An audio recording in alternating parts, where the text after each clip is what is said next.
Les familles qui réussissent dans l'entrepreneuriat partagent souvent des principes et des pratiques clés qui leur permettent de se développer et de prospérer sur plusieurs générations. Voici quelques-uns des secrets qui contribuent à leur succès. En premier point, ils ont une vision partagée. Les familles prospères définissent une vision commune pour leurs entreprises, fondée sur des valeurs partagées. Cette vision devient une boussole pour guider leurs décisions stratégiques, même en période de crise. Au second plan, ils ont une culture familiale forte.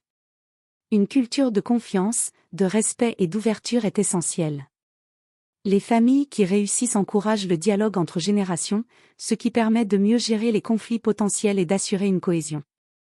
Au troisième plan, ils cultivent un équilibre entre entreprise et famille. Les membres des familles entrepreneuriales savent distinguer les affaires des relations personnelles. Ils établissent des règles claires pour gérer les responsabilités professionnelles tout en préservant l'harmonie familiale. Au point 4, ces familles se forment et se cultivent en continu.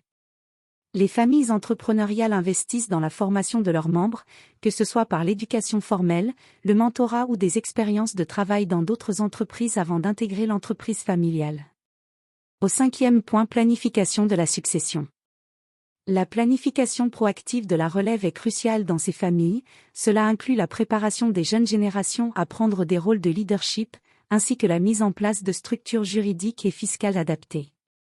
Abonnez-vous, cliquez sur le bon pouce, partagez et laissez un commentaire, merci. Sixièmement, ils innovent sans cesse et s'adaptent à l'évolution des marchés. Les entreprises familiales réussies ne craignent pas le changement. Elles investissent dans l'innovation pour rester compétitives et s'adaptent aux évolutions du marché tout en restant fidèles à leurs valeurs fondamentales. Septièmement, diversification des revenus. Elles diversifient souvent leurs activités ou investissent dans plusieurs secteurs pour minimiser les risques et assurer une stabilité à long terme. Sur la ligne 8, on peut parler de la gouvernance solide au sein de ces familles. Une gouvernance efficace, avec des conseils d'administration indépendants ou des comités consultatifs, aide à prendre des décisions éclairées et limite les conflits internes entre eux. Bienvenue dans l'espace des privilégiés sur la chaîne Mekelno. Transparence et communication sont leurs forces. Les familles qui réussissent maintiennent une communication transparente sur les finances, les responsabilités et les attentes. Cela évite les malentendus et aligne tout le monde sur les objectifs. Philanthropie et responsabilité sociale font partie de leur quotidien. Elles investissent souvent dans des causes sociales ou communautaires, renforçant ainsi leur réputation et leur ancrage local tout en inspirant un sens de mission chez les membres de la famille. Exemple concret. Les familles comme Hermès ou Michelin en France ont su transmettre un savoir-faire et une vision sur plusieurs générations. Les Rockefeller ou Walton, Walmart, ou la famille Trump aux États-Unis illustrent la puissance d'une gouvernance rigoureuse combinée à une vision partagée. La clé réside dans un équilibre entre tradition et innovation, tout en s'assurant que chaque génération trouve sa place et son rôle dans l'évolution de l'entreprise familiale. Alors faut-il travailler en famille ? Travailler en famille peut être une excellente opportunité, mais cela comporte également des défis importants. Que ce soit une bonne idée dépend de plusieurs facteurs, comme la dynamique familiale, le type d'entreprise et les objectifs à long terme. Voici les avantages et les inconvénients à considérer. Abonnez-vous, cliquez sur le bon pouce, partagez et laissez un commentaire, merci. Avantages de travailler en famille. Confiance renforcée. Les membres de la famille partagent souvent une forte confiance mutuelle, ce qui peut réduire les risques de conflits d'intérêts ou de trahison. 2. Vision commune. Les valeurs et les objectifs familiaux sont souvent alignés, ce qui permet une prise de décision plus rapide et cohérente. 3. Engagement personnel. Les membres de la famille sont généralement très investis dans la réussite de l'entreprise, car elle impacte directement leur avenir. 4. Flexibilité et entraide. Les membres de la famille sont souvent prêts à se montrer flexibles et à se soutenir mutuellement dans les moments difficiles. 5. Transmission des compétences.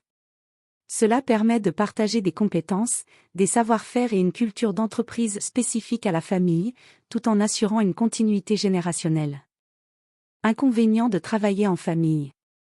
Mélange des relations professionnelles et personnelles. Les tensions professionnelles peuvent facilement se répercuter sur les relations personnelles, et vice-versa, rendant les conflits plus émotionnels. 2. Manque d'objectivité. Il peut être difficile de prendre des décisions rationnelles, comme remplacer un membre inefficace ou gérer un conflit, en raison de l'attachement émotionnel. 3. Problèmes de succession. Les désaccords sur la gestion de l'entreprise ou sur la succession peuvent diviser la famille. 4. Risque de favoritisme.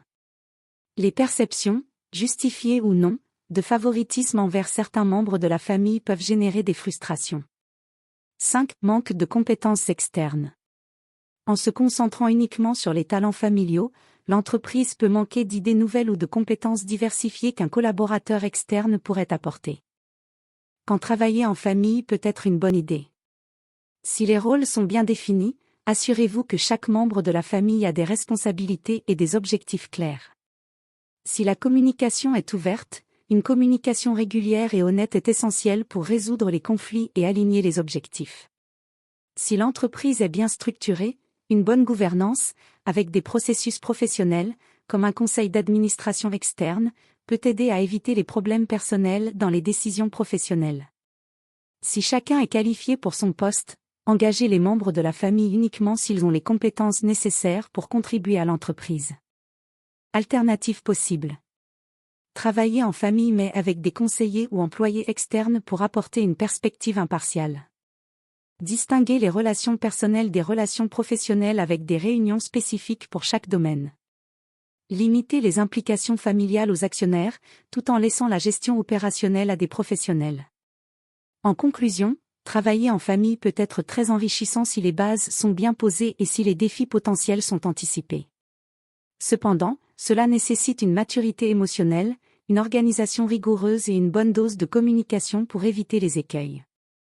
Vous êtes encore là? Merci.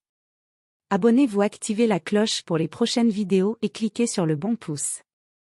Abonnez-vous, cliquez sur le bon pouce, partagez et laissez un commentaire, merci.